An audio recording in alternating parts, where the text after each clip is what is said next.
హల్లెలూయా. Good morning అండి. ఏంటి మీరు వేరే దేశాల్లో ఉన్నారా? సరే, ఎక్కడి నుంచి చూస్తున్నా, ఏ టైంలో చూస్తున్నా, యేసయ్య మాటలతో ప్రారంభించిన ప్రతిరోజు దీవించబడుతుంది. ప్రభుతో ప్రారంభిస్తే ప్రభుతో ముగిస్తాం. ఆదియు అంతమైన ప్రభు మనకు ఎల్లప్పుడూ తోడుంటాడు కనుక రండి, ఆయన యందు విశ్వాసంతో ప్రార్థించుకుందాం. చిన్న వాక్యాన్ని ధ్యానిద్దాం. పరిశుద్ధుడా, నీకు వందనములయ్యా. విడువని ఎడబాయనన్న ప్రభువా, నీవు మాతో ఉంటారని మానీయులు దేవుడిగా ఈ లోకానికి వచ్చిన దేవా, సదాకాలము నేను మీకు తోడై ఉంటానన్న వాగ్దానాన్ని పట్టుకొని నీకోసం బ్రతుకున్నట్లుగా ఈ శోధన శ్రమలు పోరాటములలో నీ వైపు చూచుటకు మాకు సహాయం చేయి. క్రీస్తు నామములో అడుగుచున్నాము తండ్రి, ఆమేన్. స్తోత్రం. ప్రతిరోజు మీరు వింటున్న వాక్యం మీకు ఆదరణగా ఉందని, మీ హృదయ అవసరతలు తీరుస్తుందని, ప్రభు దగ్గర నుంచి జవాబులు పొందుతున్నారని నమ్ముతున్నాను. సామెతల గ్రంథము 18వ అధ్యాయము 14వ వచనాన్ని చదువుతున్నాను, వినండి. నరుని ఆత్మ వాని వ్యాధిని ఓర్చును, నలిగిన హృదయమును ఎవడు సహింపగలడు? నరుని ఆత్మ వాని వ్యాధిని ఓర్చును. ఓర్చుకోమ్మా. ప్రసవ సమయంలో ప్రసవ వేదన, నువ్వు వేదనతో బిడ్డలను కందు అని ప్రభు చెప్పిన మాట ఈ రోజున ప్రతి తల్లి బిడ్డ కొరకు ప్రసవ వేదన పడాలి. ఈ లోకంలో ఉన్న అన్ని వేదనల కంటే ప్రసవ వేదన చాలా బాధకరమైందట. మనకు తెలియదు కదా పురుషులకి. అయితే పౌలు వంటి భక్తుడు అంటున్నాడు, క్రీస్తు సారూప్యము మీలో ఏర్పడే వరకు మీ విషయమై నేను ప్రసవ వేదన పడుతున్నాను. ఒక ఆత్మను ప్రభు కొరకు సంపాదించడం ఎంత కష్టం అనుకుంటున్నారు? మనుషుల్ని మీటింగ్లకు చేర్చడం ఈ రోజుల్లో సులభమైపోయింది. ఇలాంటి సోషల్ మీడియాలో వ్యూయర్స్ని పెంచుకోవటం చాలా సాధారణమైపోయింది. కానీ ఒక మనిషిని క్రీస్తు స్వరూప్యంలోనికి మార్చడానికి ప్రసవ వేదన పడకుండా, విజ్ఞాపన ప్రార్థన చేయకుండా, సరైన బలమైన ఆహారంతో రక్షించబడ్డ వారిని పోషించకుండా, నా వెంబడి రండి, నేను మిమ్మల్ని మనుషులను పట్టుచాలలుగా చేస్తానన్నాడు. అంత సులభం మనుషుల్ని పట్టుకోవటం? డబ్బుతో కొనేస్తున్నాడు ఈ రోజుల్లో మనుషుల్ని. పాపము ఆశ చూపించి మనుషుల్ని కైవసం చేసుకుంటున్నాడు అపవాది. వాడి గాలం వేసి మనుషుల్ని పట్టి వల నింపుకొని గంతులేస్తున్నాడట. కానీ క్రీస్తు కొరకు ఒక వ్యక్తిని సంపాదించాలంటే విశ్వాసము, ప్రార్థన, సువార్త, నేను ఆకర్షిస్తే కానీ ఎవరు నా యొద్దకు రాలేరు అని మనం విశ్వసిస్తే ప్రభువు సన్నిధిలో మనం ఒక ఆత్మ విడుదల కొరకు ప్రార్థించి సంపాదించాలి.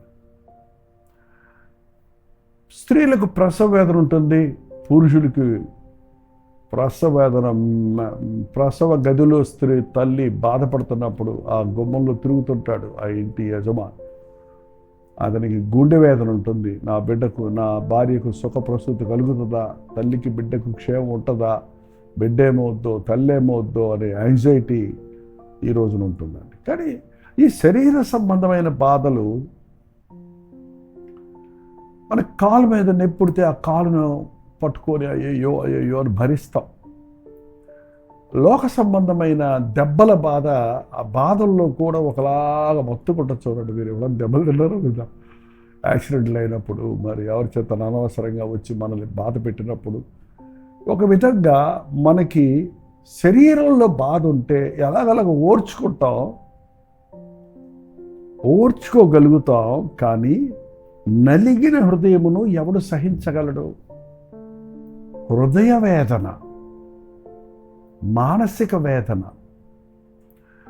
మీకు శరీరం అంతా ఆరోగ్యంగా ఉన్నప్పటికీ సరే, మంచి ఫిట్గా నీవు ఉన్నప్పటికీ సరే, ఈ లోక సంబంధముగా నీకు ఏ కొరత, నీకు కావాల్సిన ఆహారం, డబ్బు, ఇల్లు, వాకిలి అన్నీ ఉన్నా సరే బాధపడేవారు లేరంటారా? ఏ బాధ? మానసికమైన బాధ. మనుషుల చేత మోసగించబడ్డప్పుడు, నిందించబడ్డప్పుడు, మనస్సుకు బాధ కలుగు చేసే విషయాలు అన్ఎక్స్పెక్టెడ్గా నీ జీవితంలో జరిగినప్పుడు, నీకు ఇష్టమైన వారు మృతి చెందినప్పుడు, నువ్వు బహుగా ప్రేమించే నీ బిడ్డ విపత్తు పాలైనప్పుడు, నీవెంతగానో నమ్మిన నీ స్నేహితుడు నీకు ద్రోహం చేసినప్పుడు, నీవెంతో త్యాగంతో బ్రతుకుతున్నప్పుడు నిన్ను మోసం చేసినప్పుడు ఎంత బాధగా ఉంటుందండి. తట్టుకోలేం. హృదయానికి బాధ కలిగితే ఆ బాధ చాలా కష్టం. శరీర బాధ తట్టుకోవచ్చు, కానీ మనోవేదనకి మందే లేదన్నారు. ఇవాళ సగటు మనుషుడు ఏదో ఒక సమయంలో ఏదో ఒక వేదనకు గురవుతూనే ఉన్నాడు. ఈరోజు చెప్తున్నారు కదా, అన్నిటికంటే గొప్ప వ్యాధి ఏంటంటే డిప్రెషన్, ఒక విధమైన కృంగుదల. నలుగురు కూర్చొని మాట్లాడుకుంటుంటే నీకు డిప్రెషన్ లేదంటే నీ చుట్టూ ఉన్న ముగ్గురికి ఉందని అర్థం. అంటే ప్రతి నలుగురిలో ఒకడు కృంగుదలకు గురైపోతున్నారు. ఏదో ఒక చెప్పుకోలేని బాధ, అన్యాయం చేయబడి, మోసం చేయబడి, ద్రోహం చేయబడి, ప్రేమకు ప్రతి ప్రేమ చూపించిన దానికి ప్రతిగా ద్రోహం చేసినప్పుడు అవి ఊహించలేని బాధ. అన్యాయం చేయబడిన ఒక వ్యక్తిని సంపాదించడం, రెస్టోర్ చేయటం అనేది చాలా కష్టమండి. మీరు అలాంటి బాధల్లో ఉన్నారా? వ్యక్తిగతంగా మీరు ఆనందంగా ఉండగలుగుతున్నారా? మీ మనస్సుకు నెమ్మది ఉందా? నలిగిన ఆత్మను ఎవడు సహించగలడు?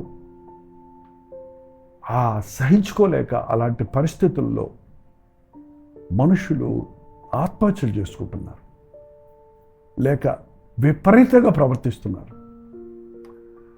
ఎంతో దయారహితమైన జీవితాలతో ఇతరులను బాధించే స్థాయికి దిగజారిపోతున్నారు. చాలామంది వారి మనస్సులో ఉన్న ఆ వేదన ఎవరికి చెప్పుకోలేక, ఆ బాధను భరించలేక వారు ఏడుస్తూనే ఉంటారు, నెత్తి కొట్టుకుంటూనే ఉంటారు, గుండె బాదుకుంటూనే ఉంటారు. ఎవరికి చెప్పుకోడు, నేను ఎవరు తీరుస్తారు నా బాధ అనే సమస్యతో. కొన్నిసార్లు నీవు చేసిన తప్పు వల్ల నీకు వచ్చిన బాధ, నీవు రహస్యంగా చేసిన పాపం వల్ల నీకు వచ్చిన బాధ. చూడండి, వ్యభిచారం చేయవాళ్ళు కేవలము బుద్ధిశూన్యుడు. సరదా అనుకుంటున్నారా ఏంటి? అది తిరిగి నిన్ను నాశనం చేస్తుంది. నీ పాపం ఒప్పుకోలేవు, చెప్పుకోలేవు, పరుగు పోద్దంటావు, సిగ్గుపోద్దంటావు. ఒక్కరోజు చేసిన పాపానికి ఒక్కసారి అడుగుకున్నావు, కానీ నీ మానసికంగా నీవు కృంగిపోతున్నావు అన్న సంగతి నీవు గ్రహించడం లేదు. నీ జీవితంలో ఏదైనా అలాంటి గడ్డు సమస్య ఉందా? ఎవరికీ చెప్పుకోలేని వేదన ఉందా? ఎందుకు అలా అయిపోతున్నారు? ఏంటి భోంచేయట్లేదు, ఏంటి నిద్రపోవట్లేదు, ఏంటి ఒకలా ఉంటున్నారు అని మిమ్మల్ని ఎవరన్నా అంటున్నారా? మనసు బాగోలేదు అని చెప్పు ఊరుకుంటున్నారా? బాగోకపోతే, శరీరంలో బాగోకపోతే డాక్టర్ దగ్గరికి వెళ్తున్నాం, మనసు బాగోకపోతే సైకాలజిస్ట్ దగ్గరికి వెళ్తామంటున్నారు. సైకాలజిస్టులు ఏంటండి ఇప్పుడు ఎక్కువ అయిపోయినాయి కనుక అందరూ ఈ యొక్క మానసిక వ్యాధిని ట్రీట్ చేసే డాక్టర్ దగ్గరికి వెళ్తున్నారు. 90% ఆఫ్ ఆ డాక్టర్లు ఇచ్చే మంది ఏంటంటే నీవు మర్చిపోయేటట్టు నీకు నిద్ర మాత్రలు ఇస్తారు, నీకు స్లీప్ డోస్ ఇస్తాడు. ఆ నిద్రపోయినంతసేపు నీకు తప్పిపోయినట్టు ఉంటుంది. ఆ తర్వాత మత్తు వదలగానే మళ్ళీ అదే బాధ మొదలు పెడుతుంది. చూడండి, నీకు కావలసింది నీకు దొరకనంతసేపు నీ మనసుకు నెమ్మది ఉండదు. నీ వ్యాధికి పరిష్కారం దొరకాలి, ఉపశమనం కాదు. నిజం చెప్పండి, మీ మానసికంగా మీరు బాధపడుతున్న వారు ఉన్నారా? అయితే మీకు మందు ఉంది. ఈ మందు ఎక్కడ దొరుకుతుందో చెప్పమంటారా? ఆ మందు ఏంటో చెప్పమంటారా? ఎస్ అంటున్నారు కదా. లైవ్ చాట్లో టైప్ చేస్తుండండి, మాతోటి మీరు ఇంటరాక్ట్ అవ్వచ్చు, లైవ్ కదా. ఎస్, చూడండి 34 కీర్తన 34. అన్నిటికీ మందు మన దేవుని వాక్యమే, అన్నిటికీ జవాబు ఆయన వాక్యమే. అంతా ఆయన వాక్యంలో పెట్టి ఆత్మచేత ప్రేరేపించబడిన పరిశుద్ధ గ్రంథాన్ని మన చేతుల్లో పెట్టాడు. You just check it, search the scriptures, లేఖనములను పరిశోధించు. 34 కీర్తన 34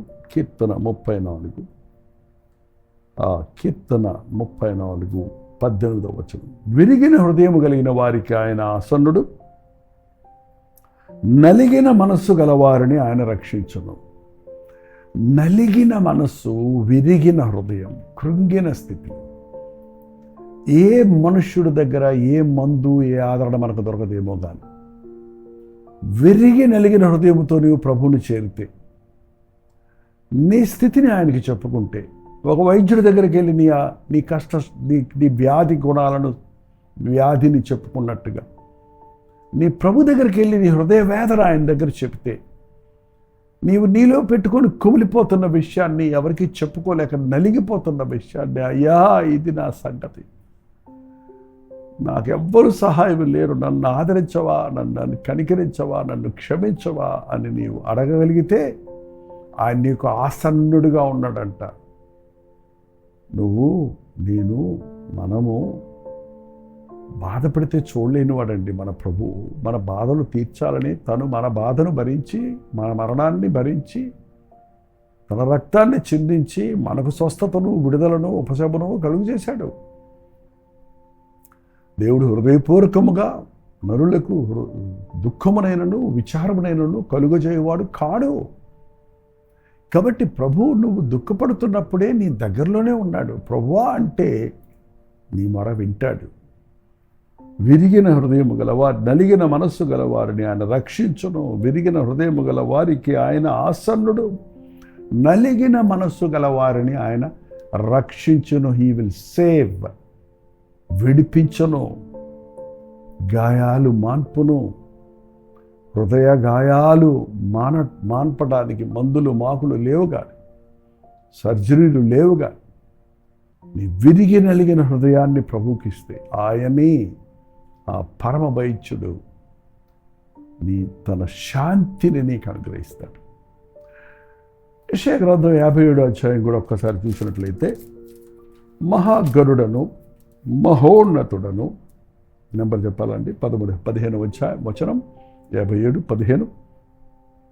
మహాగణుడు మహోన్నతుడు పరిశుద్ధుడు నిత్య నివాసి అయిన వాడు ఇలాగ సెలవిచ్చున్నాడు, నేను మహోన్నతమైన పరిశుద్ధ స్థలములో నివసించేవాడను, అయినను వినయము గల వారి ప్రాణమును ఉజ్జీవింపజేయుటకును, నలిగిన వారి ప్రాణమును ఉజ్జీవింపజేయుటకును, వినయము గల వారి యొద్దను, దీన మనస్సు గల వారి యొద్దను నేను నివసించుచున్నాను. విరిగి నలిగిన హృదయము గల వారి దగ్గర ఆయన నివసిస్తున్నాడు. విరిగి నలిగిన స్థితిలో నీవు ఉంటే నీ దగ్గర ఉండిపోతాడంట ఆయన, నిన్ను ఆశ్రదించి వెళ్ళిపోవటం కాదు. ఒక హాస్పిటల్లో మనం అడ్మిట్ అయినప్పుడు మన ప్రియులైన వారు మన పక్కనే కూర్చొని మన సంగతి చూసుకుంటారు కదా. అలాగూ నీవు కృంగిపోయినప్పుడు, నీ మనసులో నీవు విసిగిపోయినప్పుడు, నీవు నలిగిపోయినప్పుడు, నీవు బయటపడలేని పరిస్థితుల్లో ఉన్నప్పుడు నిన్ను పరామర్శించడానికి, నిన్ను ఆదరించడానికి, నిన్ను స్వస్థపరచడానికి, నిన్ను ధైర్యపరచడానికి నీ ప్రభు, యేసు ప్రభు నీ పక్కనే ఉంటాడు. హల్లెలూయా. ఆయన సన్నిధిలో మన మానసిక వేదన, మన శరీర బాధ, మన ప్రతి పోరాటాన్ని ఆయన సన్నిధిలో కక్కుదాం. కృంగిపోవద్దు, పిచ్చి పిచ్చి ఆలోచనలకు చోటివ్వద్దు. నీ అంతట నువ్వు దాంట్లో నుంచి బయటపడతానని అనుకోవద్దు. నిన్ను విడిపించే ప్రభు, ఆదరించే ప్రభు, స్వస్థపరిచే ప్రభు, ధైర్యపరిచే ప్రభు, నీకు సమాధానం ఇచ్చే యేసు ప్రభు ఉన్నాడన్నది మనసును పెట్టి ఆయనకి ప్రార్థించు. ప్రార్థన. పరిశుద్ధుడ, ప్రేమగల తండ్రి, ఒక్కసారి మమ్మల్ని చూడయ్యా. ఎన్నో విషయాల్లో రోజు ఏదో సమయంలో మేము కృంగిపోతూనే ఉన్నామయ్యా. ఎవరో అన్న మాటలను బట్టి, ఏదో ఎదుర్కొన్న పరిస్థితిని బట్టి, జరిగిన సంఘటనను బట్టి మా మనస్సు కృంగిపోతున్నప్పుడు నాయన మేము బలహీనమైపోయి మా శరీరాన్ని మా అదుపులో పెట్టుకోలేకపోతున్నాం. మేమేమీ చేయలేని స్థితిలో నిర్వీర్యులమైపోతున్నామయ్యా. శరీర శ్రమను తట్టుకోగలుగుతున్నాం, కానీ ఆ ఆధ్యాత్మిక శ్రమను, మానసిక వేదన, మా ఆత్మలో మేము కృంగిన స్థితిలో నుంచి బయటపడలేని వారిగా ఉన్నామని నీ వెరిగిన దేవ, విరిగి నలిగిన హృదయం గల వారికి ఆసనుడిగా ఉంటానన్నావు. నలిగిన మనస్సు గల వారిని నీవు రక్షిస్తానన్నావు కదా తండ్రి. ఈరోజు ఎవరెవరు కృంగిపోయి ఉన్నారు, ఏ విషయాల్లో వారు నలిగిపోతూ ఉన్నారు, అట్టి వారు నీ వైపు చూస్తుండగా నీ గాయపడిన హస్తమును చాపి నీ హక్కున చేర్చుకున్నాను, ఆదరించమని క్రీస్తు నామములో అడుగుచున్నాను తండ్రి, ఆమేన్. తండ్రి అయిన దేవుని యొక్క ప్రేమయు, కుమారుడైన క్రీస్తు యొక్క కృపయు, ఆదరణకర్త అయిన పరిశుద్ధాత్మ యొక్క సహవాసము కూడి వచ్చిన మనందరికీ ఇప్పుడును సదాకాలమును తోడయుండును గాక, ఆమేన్. దేవుని స్తోత్రం. మీ ప్రార్థన స్తోత్ర భారాలు 954041 నెంబర్కి, మీరు ఇతర దేశాల్లో ఉంటే 91001010 నెంబర్కి టెక్స్ట్ లేక వాయిస్ మెసేజ్ ద్వారా వాట్సాప్ పెట్టండి. మీ పక్షంలో ప్రార్థిస్తున్నాం, మీరు ప్రార్థించండి, తప్పక దేవుడు మీకు సాయం చేస్తాడు. ప్రోచితమైతే మధ్యాహ్నం 3 గంటలకు హెచ్చరిక, అలాగే రాత్రి 9 గంటలకు కలువరి ప్రతి తొలిలో మళ్ళీ కలుసుకుందాం. అంతవరకు దేవుని మహాకృప మీకు తోడేది దాకా. విజయవాడ పరిసర ప్రాంతాల్లో ఉన్న వారికి శుభవార్త. ప్రోచితమైతే ఈ నవంబర్ 27వ తారీఖు విజయవాడలో ద వెన్యూ కన్వెన్షన్లో 1 డే గెట్ టుగెదర్ మీ కొరకు ఏర్పాటు చేస్తున్నాం. విజయవాడ వాళ్ళకి కొరకే కాదండి, విజయవాడ చుట్టుపక్కల ఉన్న మీరందరూ ఒకప్పుడు గెట్ టుగెదర్లు పెట్టినప్పుడు వచ్చేవారు కదా. అటుపక్క మచిలీపట్నం, న్యూజివీడు, ఇటు అటు గోనదల, తెనాలి, మీరందరూ అన్ని ఊర్లు చెప్పాలంటే కుదరదు కదా. రండి, వాక్యము ద్వారా మేలు పొందుతున్న మిమ్మల్ని అందరినీ ముఖాముఖిగా చూడాలని, మీకోసం వ్యక్తిగతంగా ప్రార్థించాలని విజయవాడలో ద వెన్యూ కన్వెన్షన్ సెంటర్లో నవంబర్ 27వ తారీఖు 1 డే గెట్ టుగెదర్ ఏర్పాటు చేయబడుతుంది. మధ్యాహ్నం 2 గంటల నుంచి 5 గంటల వరకు, 6 గంటల నుంచి 10 గంటల వరకు 2 సెషన్స్ ఉన్నాయి. రండి, పాల్గొనండి, ముఖాముఖిగా చూసి మీకోసం ప్రార్థన చేయడానికి నాకు అవకాశం కలిగి చేయండి. తప్పకొస్తారు కదా.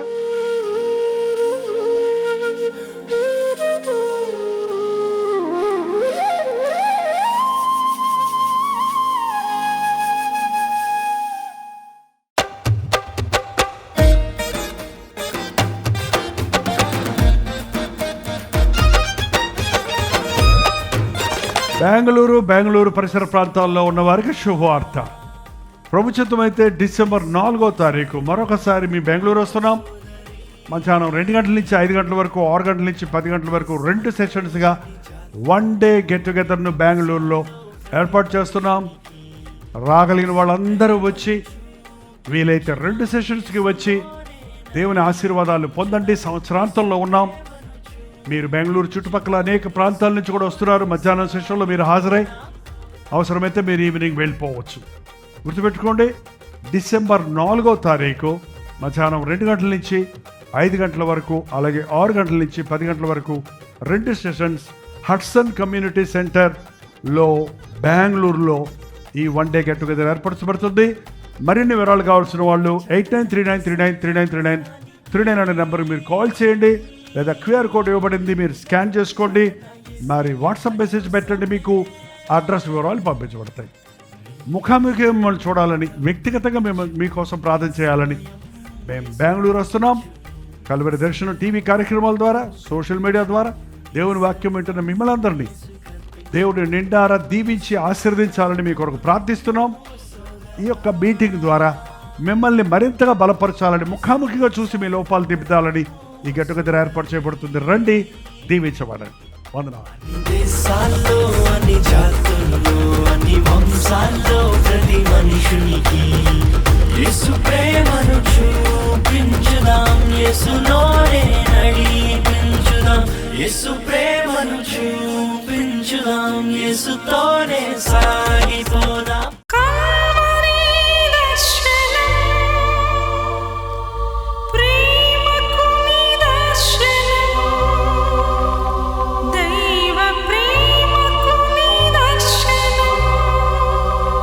తెలుగు, తమిళ, హిందీ, మలయాళం, బెంగాలీ, ఒరియా, అనే 6 భాషల్లో టెలివిజన్ ప్రోగ్రామ్స్ కొనసాగుతూనే ఉన్నాయి. భారభరితమైన పరిచయంలో మీరు సహకరించాలని ఆశిస్తే, ప్రభు మిమ్మల్ని ప్రేరేపిస్తే మీ విరాళాలు, కానుకలు మనకి మీరు పంపించవచ్చు. అవి నేరుగా టీవీ ఛానల్స్కి వెళ్తాయి. అందులో ఏది మేము మా సొంత ఖర్చుల కొరకు ముట్టుకోవటం లేదు, వేరే పరిచయ కొరకు ముట్టుకోవటం లేదు. టెలివిజన్ పరిచయలో ఇంకా సువార్త వినని వారికి అది అందించాలని ఆశతో ఒక 20 సంవత్సరాలుగా కొనసాగుతున్న పరిచయం కొరకు ప్రార్థించండి, మీ సహకారాన్ని అందించండి. ఈ విషయం మీకు ఇంకా వివరాలు కావాలంటే 89393939 అనే నెంబర్కి మార్నింగ్ 10 నుంచి ఈవినింగ్ 10 లోపల మీరు ఫోన్ చేయండి, వివరాలు మీకు తెలియజేస్తాం.